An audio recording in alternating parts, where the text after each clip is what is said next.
Surely the government would have negotiated a jobs guarantee for every single Canadian Stellantis employee. Will they release that guarantee and the entire contract so Canadians know where their dollars went? Of course, what Stellantis announced for the Brampton plant last week was completely unacceptable. This guy's garage. Like and subscribe. Oral questions, questions orales, the Honourable Leader of the Opposition.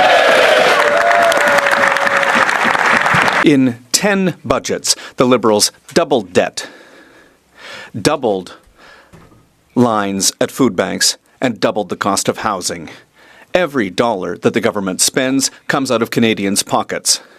And fridges are empty, Mr. Speaker. Has the government learned the costly lessons that its deficits and taxes increase the cost of living?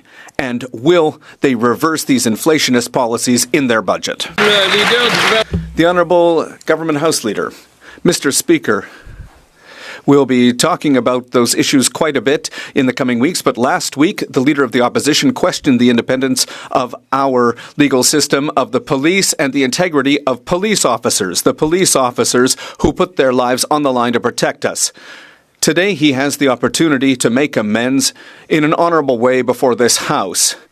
In the next 30 seconds, the Leader of the Opposition has the opportunity to make amends. Will he do that? The Honourable Leader of the Opposition. Mr. Speaker, the Liberals are trying to distract Canadians from their inflation with their corruption, Mr. Speaker. They now have 4 inflationist taxes on food. The industrial carbon tax, which applies to equipment on farms. The packaging tax at grocery stores. The diesel standards tax, and their inflationist taxes. Canadians can no longer pay their bills. They can't afford their groceries. Will the Liberals reverse these inflationist policies so Canadians can eat? The Honourable Government House Leader. A lot of opportunity to talk about the taxes, the imaginary taxes that the Leader of the Opposition comes up with. But last week, the Leader of the Opposition put into question the independence of our judiciary, of the independence of our prosecutors, of the police, in fact, the very police that put their lives on the line to protect him, Mr. Speaker. The Leader has the next 30 seconds to make amends, to apologize, to tell the people of this chamber and this House that he is sorry for what he said. We don't do that in Canada, Mr. Speaker. Trying to distract from their inflation and rising cost of living by talking about their corruption. This will be the 10th Liberal budget. Already, they've doubled the debt, food bank lineups, and housing costs. Every dollar the government spends comes directly out of the pockets of Canadians who can no longer afford to eat, heat, and house themselves. Their fridges are empty, Mr. Speaker. Will they learn these costly lessons? Will they cap their inflationary deficits and get rid of their insane taxes on groceries? The Honourable Government House Leader. Mr. Speaker, the Leader of the Opposition is inventing scenarios to distract from the story. The Leader of the Opposition has had 2 opportunities to apologize to the RCMP, our judges, and our legal system. He has refused to do that. In terms of inflationist spending, so-called inflationist spending, from the opposition leader, well, he still hasn't suggested one single way to cut or identified what spending, what support for which Canadians he thinks is inflationary, Mr. Speaker. The Honourable Leader of the Opposition. Speaker, tragically, 3,000 auto workers in Brampton learned that the Prime Minister had sold them out and failed them in negotiations with the United States of America. To make matters worse, this Liberal government and this Liberal finance minister forked over $15 billion tax dollars to the company that is moving their jobs south. So surely the government would have negotiated a jobs guarantee for every single Canadian Stellantis employee. Will they release that guarantee and the entire contract so Canadians know where their dollars went? The Honourable Minister of Industry. Mr. Speaker, of course, what Stellantis announced for the Brampton plant last week was completely unacceptable. And Stellantis has made solemn commitments to this government and to their workers, and they need to honor their commitments. And that's why we will hold them to account. While my colleagues are just right now talking, we already know that in committee we said that we would agree to the protection of documents. Thank you. The Honourable Leader of the Opposition. Mr. Speaker, surely Stellantis would not be announcing that it is moving a 3,000 worker plant to the United States of America if this government had negotiated job guarantees in that contract for $15 billion. To put this into perspective, $15 billion is $1,000 for every single family in Canada that was supposed to create jobs. So, simple yes or no question. Is there an ironclad guarantee of every single worker's job here in Canada in exchange for that $15 billion handout? The Honourable Minister of Industry. Mr. Speaker, let me be extremely clear. We will fight for these jobs because Canadian auto workers are the best auto workers in the world. And we will make sure that Stellantis faces all consequences, including legal ones. That being said, an hour ago I met here in Ottawa with the head of Canadian Stellantis, with the head of Unifor, and also with the Minister of Economic Development of Ontario. We're one strong team, Canada, and we will make sure that these jobs stay in Brampton. The Honourable Leader of the Opposition. Mr. Speaker, still no answer. It was the finance minister, the present-day finance minister, who is in charge of a $500 billion forthcoming Liberal budget that was the one who signed this deal. And amazingly, barely 2 years after he signed it and forked over 15 billion Canadian tax dollars, the company receiving it is moving the jobs to the United States of America. That minister claims she might take legal action. She can't do that unless there's actually a job guarantee. So will she tell us, yes or no, does every Canadian Stellantis worker have a job guarantee? The Honourable Minister of Industry. Mr. Speaker, when this government negotiates contracts, they're good ones. And so my colleague will have the chance to see these contracts. That being said, we will make sure to put full pressure on the company. These jobs need to stay in Brampton. These jobs need to stay in Canada. And ultimately, the future of the auto sector is bright, and we'll continue to fight for it. The Minister's broken promises are costing Canadians. The Prime Minister said he would lower grocery costs for Canadians, but in fact, food prices are rising twice as quickly now as they did under Trudeau. And it's because of the Liberal hidden taxes on food. And it's not imaginary.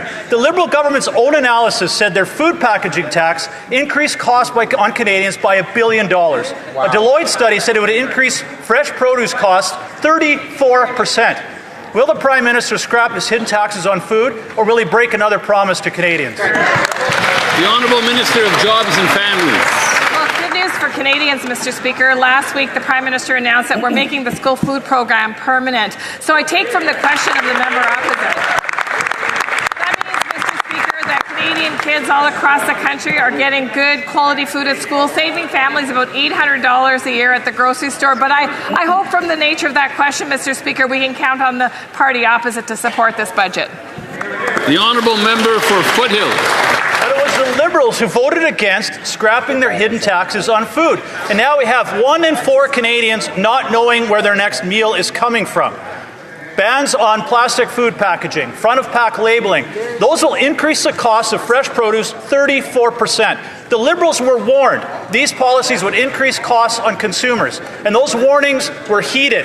There is 4 million Canadians going to be forced to use a food bank this year, up 345% from 2015. Will the Prime Minister scrap his hidden taxes on food so Canadians can afford to feed their families? The Honourable Minister of Jobs and Families. Mr. Speaker, most Canadians know or ought to know that there isn't tax on food, and in fact, these are imaginary taxes. You know what's not imaginary, Mr. Speaker? The $8,000 in the Canadian family's bank account for a child under 6 that will be deposited today. Something that those Conservatives have voted against time and time again.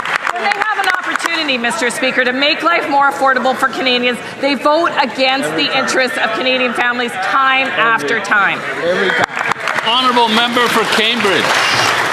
Mr. Speaker, the Prime Minister told Canadians to judge them by the prices they pay at the grocery store. So let's do just that. Sherry, a senior in Cambridge, wrote to me this week. She sent a photo of her grocery receipt, $197 for a few basics that won't last the week. The cause, hidden Liberal taxes like the industrial carbon tax on farmers who grow the food. These taxes are buried in everyday essentials. Runaway Liberal spending has turned the grocery aisle into a luxury lane. With the budget coming, Canadians like Sherry want to know, will the government axe the hidden taxes and rein in the spending so they can afford to eat? The Honourable Minister. Mr. Speaker, every time there's a chance to stand up for Canadian families, these Conservatives vote against their interests. Whether it's increases to seniors' benefits, Mr. Speaker, voted against it. Whether it's ensuring that food costs remain low for Canadians, voted against it. Mr. Speaker, Canadians expect governments to work on their behalf, and they know they can't trust these Conservatives. The Honourable Member for Cambridge. Mr. Speaker, same old answers. Let's talk about those so-called programs. 9 out of 10 kids do not get fed by this failed food program. The Liberals take food away from families to instead feed the government's constantly expanding bureaucracy. If those programs were working, then food bank visits would be going down, not up. Since this Prime Minister took office, beef strip loin is up 28%, sugar is up 19%, apples are up 13%. These aren't luxuries, they're everyday essentials being priced out of Canadian diets, forcing kids to go to bed hungry. So I'll ask again, will the government finally listen to the evidence and stop their reckless spending so families... The Honourable Minister. Mr. Speaker, when you visit food banks, one of the things they ask is to make the school food program permanent. And we listen, Mr. Speaker. That's what responsible governments do. We work with partners to make sure that we have programs across the country that reach hungry bellies. And that's what we're doing, saving Canadian families on average $800 a year. But these Conservatives vote against families time and time again. Mr. Speaker, they literally take food out of kids' mouths. The Honourable Member for Kitchener Centre. Mr. Speaker, Canadians are feeling the financial squeeze not just at the pumps but across the board. While the Liberals claim that these are imaginary taxes, the truth is they're hidden fuel taxes on buried regulatory fees and carbon pricing, quietly driving up the cost of groceries and transportation. These aren't just line items. They're daily realities for working families in Kitchener Centre. Will they axe their 17-cent fuel tax on their upcoming budget so Canadians can finally afford to live? The Honourable Secretary of State for Seniors. While the Conservatives continue to suggest these imaginary taxes exist on food, we are ensuring that there is real food for real bellies.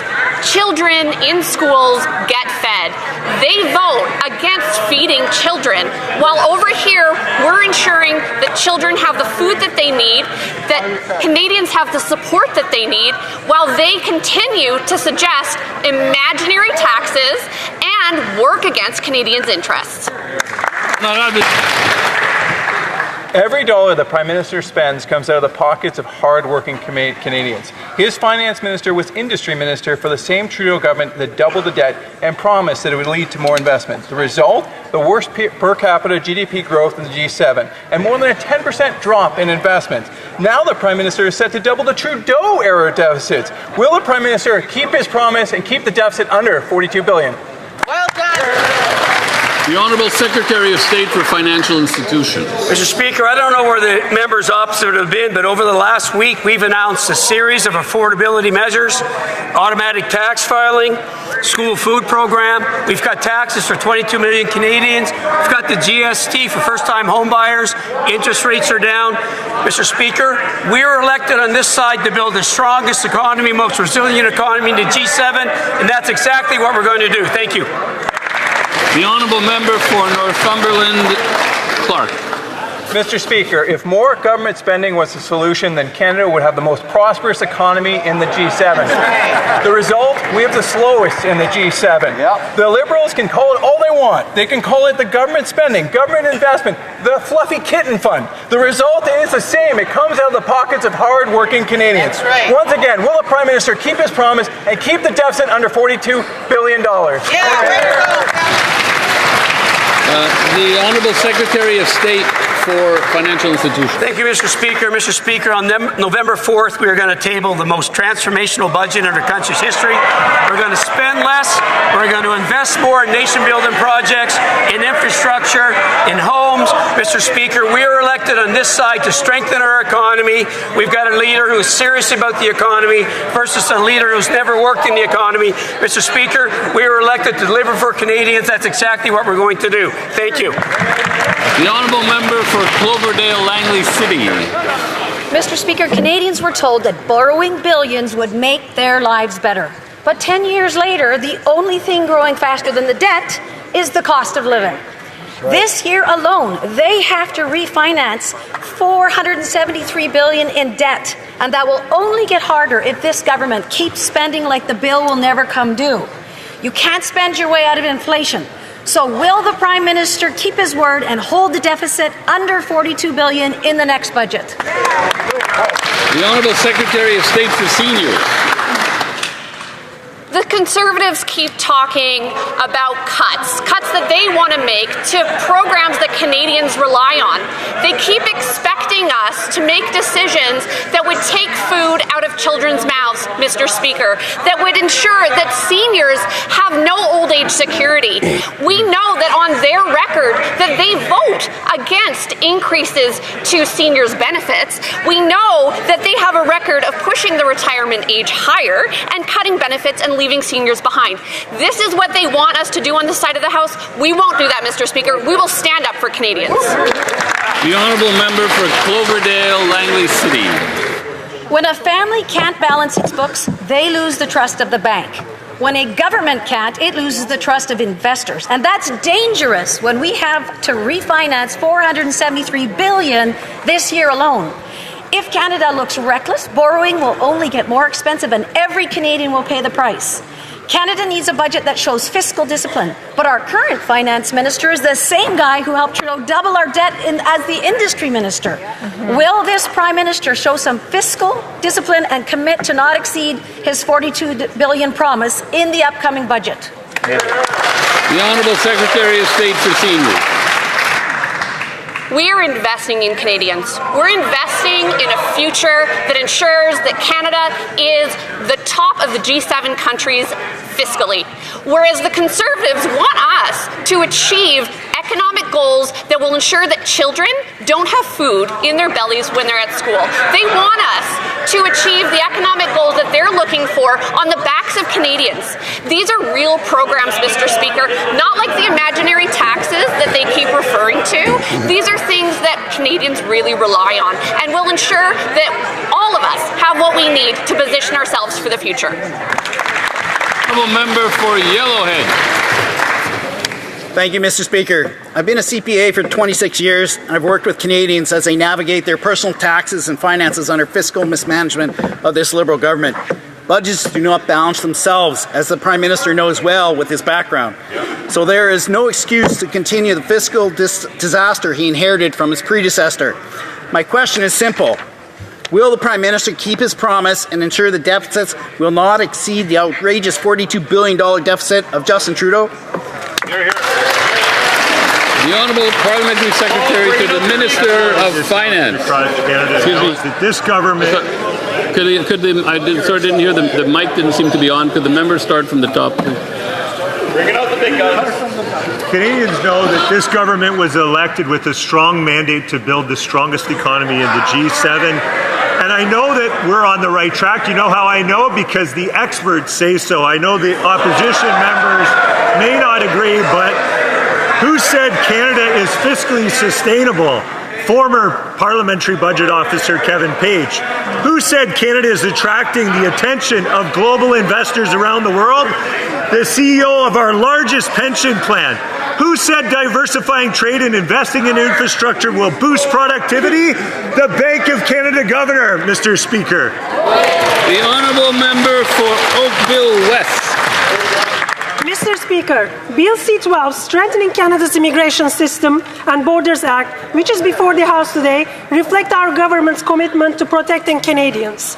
By expanding border security resources, fighting transnational organized crime, stopping the flow of illegal fentanyl, and cracking down on illicit financing at the border, while supporting our frontline officers and reinforcing the integrity of our immigration system. Could the Minister of Public Safety tell Canadians how this critical legislation enhances our ability to protect them and keep our communities safe? Thank you. The Honourable Minister of Public Safety. Mr. Speaker, let me thank the member for Oakville West for the very important question. I also want to thank her for the hard work that she does with Halton Regional Police. I had the opportunity to visit her last week, Mr. Speaker. From January 1st to September 19th, CPSA seized close to 2,600 grams of fentanyl, 770,000 grams of other opioids, 662 firearms, and over 11,000 prohibited weapons, Mr. Speaker. Bill C-12 will enhance law enforcement's ability to do their work, as will the additional 1,000 CBSA and RCMP officers we'll be hiring to keep Canadians safe. The honourable member for Kildonan St. Paul. The Liberals signed a $15 billion deal to subsidize Stellantis to produce electric vehicle batteries in Canada, promising it would secure Canadian jobs. But now planned production for Brampton is relocating to the U.S. and 3,000 jobs are at risk here in Canada. At the same time, Stellantis has announced $13 billion of investment in the U.S. that will create tens of thousands of American jobs. So under Liberals, taxpayers are subsidizing a company that's moving billions of investment and jobs out of Canada. How could the Liberals make one of the biggest corporate subsidies in Canadian history without a Canada-wide jobs guarantee? Honourable Minister of Industry. Decision by Stellantis to move its production from the Brampton plant is completely unacceptable, and that is why this morning we were with the Conservative government of Ontario, with Unifor, with Stellantis, to make sure that we would be one strong team Canada, because we need to make sure that the 3,000 jobs in Brampton are back. So I hope that I can work with my colleague, with all the MPs in this place, because we need to be Canada strong on this. Thank you. The honourable member for Kildonan St. Paul. The fact is, Canadians are paying $15 billion for EV battery production. It's a 100% subsidy for those batteries, Mr. Speaker, but there's no public evidence the Liberals have secured job guarantees for the broader Stellantis footprint here in Canada. There are thousands of auto sector jobs on the line here, Mr. Speaker. Canadians deserve to know, in exchange for $15 billion of their tax dollars, did the Liberals secure a guarantee to protect every single Stellantis job in Canada? Yes or no? The Honourable Minister of Industry.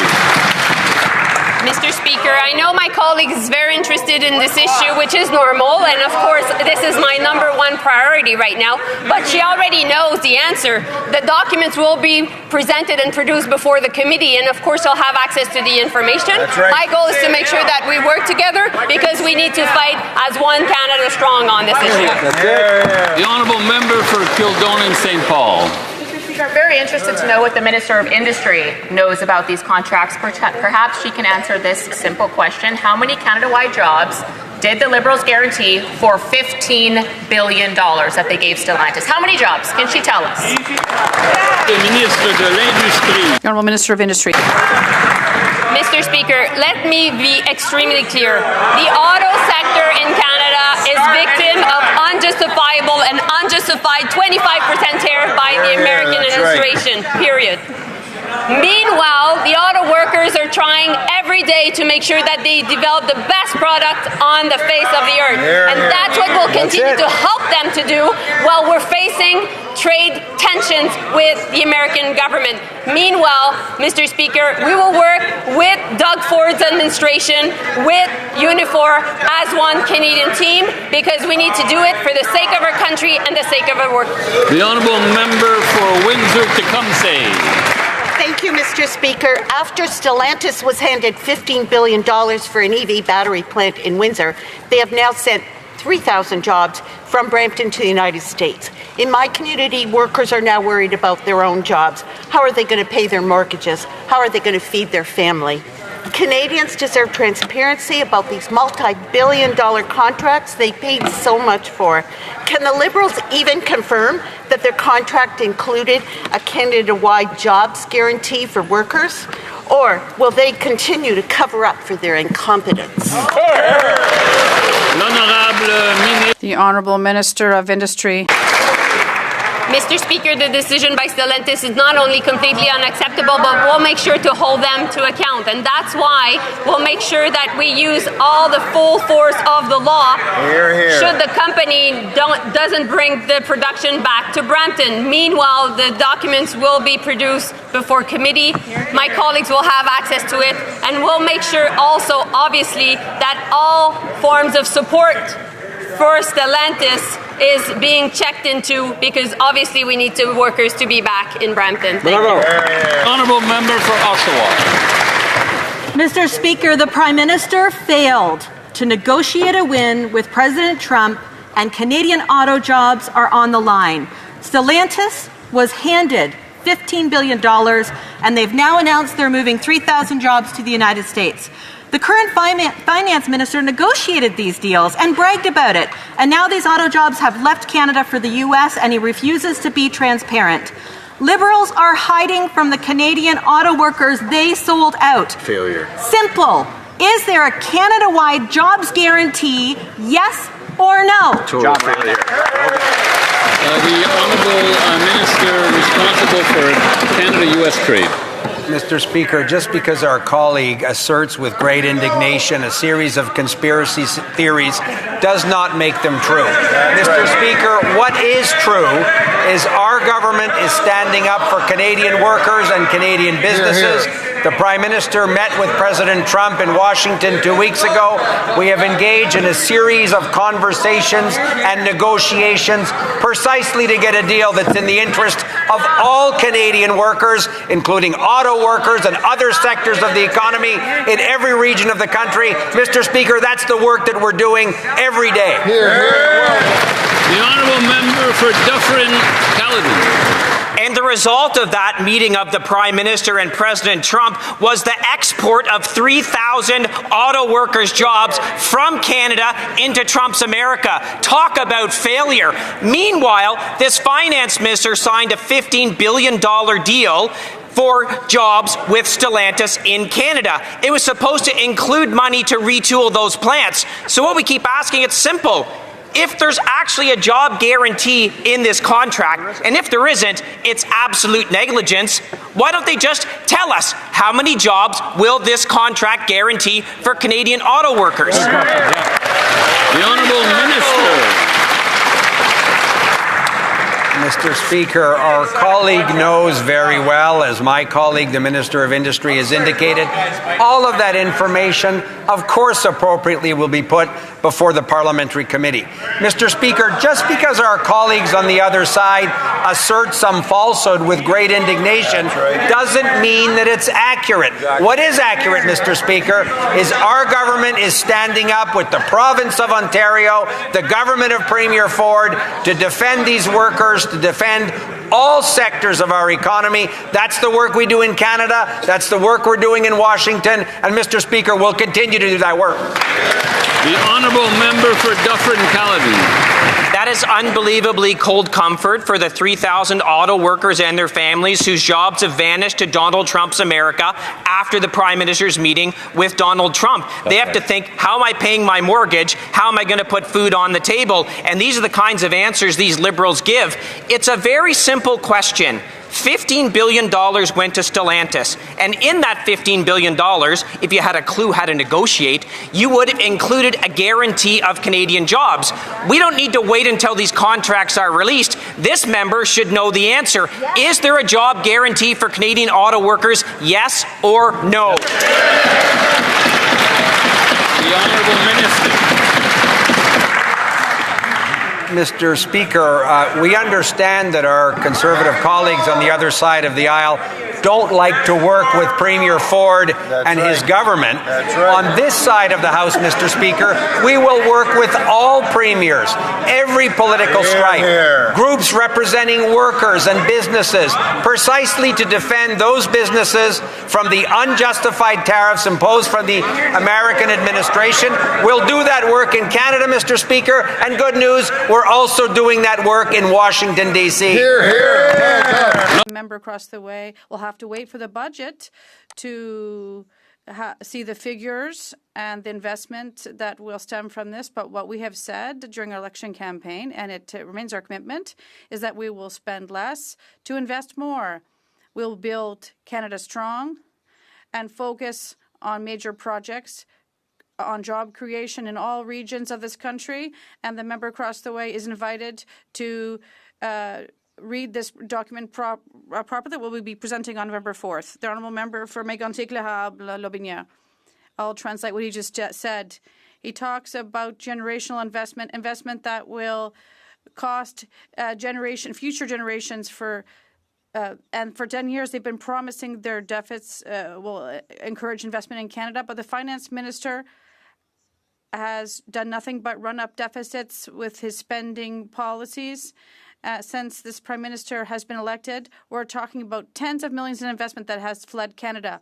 Will this Prime Minister stop this crazy spending spree and at least keep his promise of keeping the deficit under $42 billion? The Honourable Government House Leader.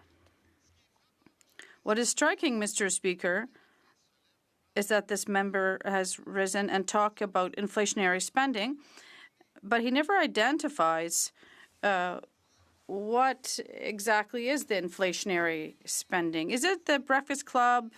Is it the enhancements made for seniors to their benefits? Is it daycare?